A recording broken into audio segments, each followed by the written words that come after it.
मैं Acharya Pawan Goswami. Good morning students. Online class में आपका स्वागत है। Class 5th, subject Hindi, chapter 2, बंटवारा। किसी गांव में शेर सिंह और बुद्ध सिंह नाम के दो भाई रहते थे। किसी गांव में शेर सिंह और बुद्ध सिंह नाम के दो भाई रहते थे। दोनों भाइयों का स्वभाव बिल्कुल भिन्न था। यानी दोनों भाइयों का जो स्वभाव था, जो आदत थी, वो बिल्कुल अलग अलग थी। दोनों भाइयों का स्वभाव बिल्कुल भिन्न था। छोटा भाई शेर सिंह बहुत चालाक था, बहुत चालू था। छोटा भाई शेर सिंह बहुत चालाक था। वह या तो घर में बैठकर हुक्का गुड़गुड़ाता रहता था, यानी हुक्का पीता रहता था, या फिर मटर गश्ती करता रहता था। मटर गश्ती, मौज मस्ती। वह या तो घर में बैठकर हुक्का गुड़गुड़ाता रहता था या फिर मटर गश्ती करता रहता था। कौन? शेर सिंह। जबकि बड़ा भाई बुद्ध सिंह बहुत सीधा था, बहुत सीधा सच्चा था। वह दिन रात मेहनत मजदूरी करता था। मेहनत मजदूरी करके वह जो पैसे लाता था, उसी से घर का खर्चा चलता था। शेर सिंह स्वयं तो भरपेट भोजन कर लेता था, परंतु बुद्ध सिंह के लिए बचा खुचा खाना छोड़ देता था। देखिए तो, जो कमा के ला रहा है उसके लिए बचा खुचा छोड़ा जा रहा है, और जो कमा के नहीं ला रहा है, जो घर में बैठा रहता है, हुक्का गुड़गुड़ाता रहता है, हुक्का पीता रहता है, मटर गश्ती करता रहता है, मौज मस्ती करता रहता है, और वो आराम से यानी भोजन कर लेता है। सीधा साधा बुद्ध सिंह इसका कभी बुरा न मानता था। लेकिन सीधा साधा जो बुद्ध सिंह था, कभी बुरा नहीं मानता था, और वो यही सोचता था कि कोई बात नहीं, छोटा भाई है। एक दिन काम करके थका हारा बुद्ध सिंह जब घर पहुंचा तो शेर सिंह घर पर नहीं था। रसोई घर में सारे बर्तन खाली पड़े थे और खाने में कुछ भी नहीं था। भूख के मारे बुद्ध सिंह के पेट में चूहे कूद रहे थे। चूहे कूदना यानी बहुत ज़्यादा भूख लगना। भूख के मारे बुद्ध सिंह के पेट में चूहे कूद रहे थे। बुद्ध सिंह उदास हो गया, दुखी हो गया, और चुपचाप घर के बाहर आकर बैठ गया। उसी समय गांव की एक बूढ़ी औरत वहाँ से जा रही थी। उसी समय गांव की एक बूढ़ी औरत वहाँ से गुजरी। उसने बुद्ध सिंह को उदास देखा तो उससे उसकी परेशानी का कारण पूछा। बुद्ध सिंह ने उसे सारी बात बताई। उसकी बात सुनकर बूढ़ी औरत को बहुत दुख हुआ।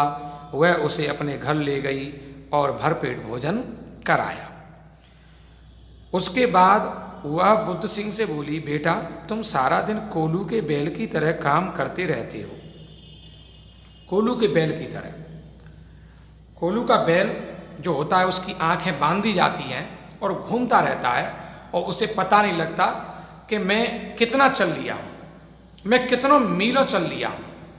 और जब उसकी पट्टी खोली जाती है, आँख से उसका पर्दा हटाया जाता है, कपड़ा हटाया जाता है, तो बैल तो यही समझते हैं कि मैं तो यहीं था और अब भी यहीं पर खड़ा हुआ हूँ। तो इसलिए यहाँ पर कोल्हू का बैल आया है। बेटा, तुम सारा दिन कोल्हू के बैल की तरह काम करते रहते हो और शेर सिंह मौज मस्ती करता रहता है। उससे कहो कि या तो वह कुछ काम करे या फिर बंटवारा कर दो, यानी न्यारे हो जाओ, अलग हो जाओ। तुम अलग रहो, वह अलग रहे। कुछ ही दिनों में उसकी अक्ल ठिकाने आ जाएगी। कुछ ही दिनों बाद यानी वो होश में आ जाएगा।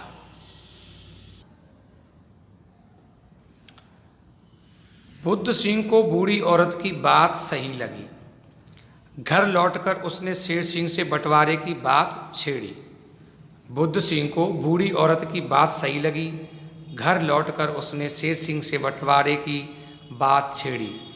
पहले तो शेर सिंह नहीं माना, लेकिन जब बुद्ध सिंह अपनी बात पर अड़ा रहा तो वह बोला, ठीक है, यदि तुम्हें बंटवारे का इतना ही शौक है तो बंटवारा कर लेते हैं।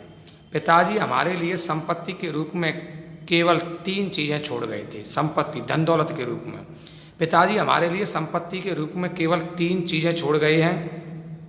एक कंबल, एक गाय और सेब का एक पेड़, एक कंबल, एक गाय और सेब का एक पेड़, इन्हीं 3 चीज़ों का बंटवारा होगा। बुद्ध सिंह बोला, मुझे मंजूर है। शेर सिंह ने बंटवारा किया, छोटे भाई ने बंटवारा किया। कंबल को काटकर 2 हिस्सों में करने से यह न तो तेरा रहेगा और न मेरा। कंबल को काटकर 2 हिस्सों में करने से यह न तो तेरा रहेगा और न मेरा। अतः कंबल दिन में तू रखना और रात में मैं रखूँगा। शेर सिंह ने कहा बुद्ध सिंह से, अपने बड़े भाई से, कि अतः कंबल दिन में तू रखना और रात में मैं रखूँगा। इसी तरह सेब के पेड़ का जड़ का भाग तेरा और ऊपर का भाग मेरा। इसी तरह सेब के पेड़ का जड़ का भाग तेरा और ऊपर का भाग मेरा। रही गाय, इसके मुंह का भाग तेरा और पीछे का भाग मेरा। लो, हो गया बंटवारा, कोई शक हो तो बताओ। इस प्रकार बुद्ध सिंह के छोटे भाई शेर सिंह ने बंटवारा कर दिया। प्यारे बच्चों, आज के लिए बस इतना ही। बचे हुए चैप्टर को हम अगले राउंड में पढ़ाएंगे। तब तक के लिए जय सीताराम।